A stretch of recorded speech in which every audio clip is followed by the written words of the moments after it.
నటుడిగా, విలన్‌గా, కమీడియన్‌గా వందలాది సినిమాల్లో నటించారు కోటా శ్రీనివాసరావు. తన అద్భుత అభినయంతో తెలుగు సినిమా ఇండస్ట్రీలో దిగ్గజ నటుడిగా గుర్తింపు తెచ్చుకున్నారు.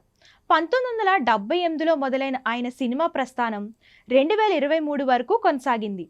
తెలుగుతో పాటు హిందీ, తమిళం, కన్నడ, మలయాళీ భాషల్లోనూ నటించి మెప్పించారు కోట.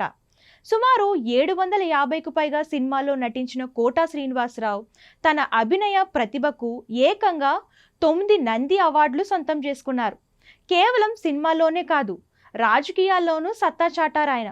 1999 నుంచి 2004 మధ్యకాలంలో ఆంధ్రప్రదేశ్లోని విజయవాడ తూర్పు నుంచి ఎమ్మెల్యేగా కూడా సేవలందించారు. కాగా గత 2 ఏళ్లుగా సినిమా ఇండస్ట్రీకి దూరంగా ఉంటున్నారు కోట.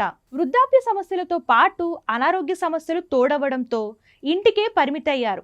ఆయన చివరిగా 2023లో వచ్చిన సువర్ణ సుందరి మూవీలో కనిపించారు. ఆ తరువాత బయటకు కూడా పెద్దగా కనిపించలేదు సీనియర్ నటుడు.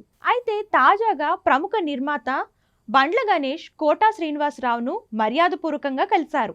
ఈ సందర్భంగా ఆయనతో కలిసి దిగిన ఫోటోలను సామాజిక మాధ్యమాల్లో షేర్ చేశారు. కోటా శ్రీనివాసరావు గారితో ఈరోజు కోటా బాబాయిని కలవడం చాలా సంతోషాన్ని ఇచ్చింది అని బండ్ల గణేష్ ట్వీట్ చేశారు. ప్రస్తుతం ఈ ఫోటోలు నెట్టింట వైరల్ అవుతున్నాయి. వీటిని చూసిన సినీ అభిమానులు, నెటిజన్లు కోటా ఆరోగ్య పరిస్థితి గురించి ఆందోళన చెందుతున్నారు. ఎందుకంటే ఈ ఫోటోలో కోటా శ్రీనివాసరావు పూర్తిగా బక్కచిక్కిపోయి కనిపించారు. అసలు గుర్తుపట్టలేకుండా మారిపోయారు. పైగా పాదానికి కట్టుతోనూ కనిపించారు.